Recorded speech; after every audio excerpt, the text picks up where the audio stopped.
Welcome.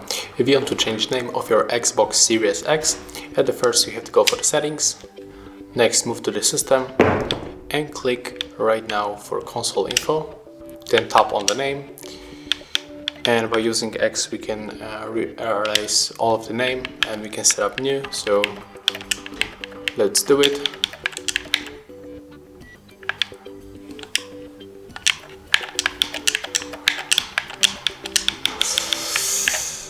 Okay, let's try one more time.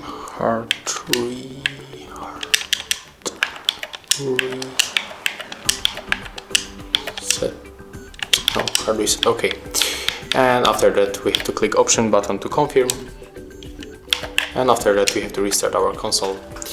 And as you can see, that's how we can change it. Thanks for watching. Leave thumbs ups, comments and subscribe to our channel.